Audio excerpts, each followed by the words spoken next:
عمرك قعدت قدام الكتاب بالساعات وتلاقي نفسك ما خلصتش غير صفحتين؟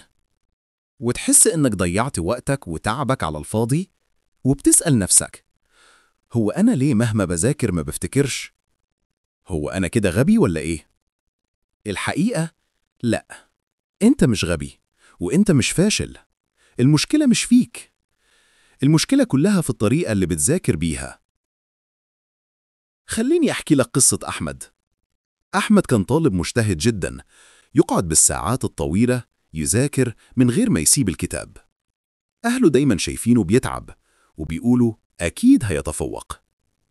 بس الصدمة إنه يوم النتيجة درجاته تطلع قليلة جدا، وأحمد بدأ يحس إنه فاشل ويقول يمكن أنا مش قد الدراسة. بس الحقيقة أحمد ما كانش فاشل، هو بس ما كانش عارف يذاكر صح. في يوم أحمد قرر يدور. بدأ يسأل إيه اللي بيخلي بعض الطلبة يذاكروا بسرعة ويفتكروا كل حاجة؟ لقى إن في طرق علمية للمذاكرة بتغير حياتك كلها. بدأ يجرب. أول حاجة، استخدم تقنية البومودورو، يذاكر 25 دقيقة بتركيز كامل وبعدها ياخد 5 دقايق راحة.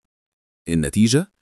دماغه بقت صاحية أكتر، التركيز أعلى، والمعلومة تثبت أسرع. تاني حاجة، بدأ يعمل تلخيص وخرايط ذهنية.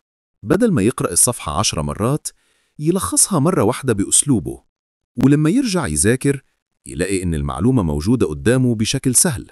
بقى يذاكر 24 صفحة في ساعة، واللي كان بياخد يوم كامل بقى ينجزه في وقت قصير جدا. تالت حاجة، بدأ يراجع بطريقة ذكية. بدل ما يذاكر ويقفل الكتاب، بدأ يسأل نفسه أسئلة ويجاوب من دماغه. كان دماغه بقت تمتحنه قبل الامتحان، وده خلاه يثبت المعلومة 3 أضعاف أسرع من قبل.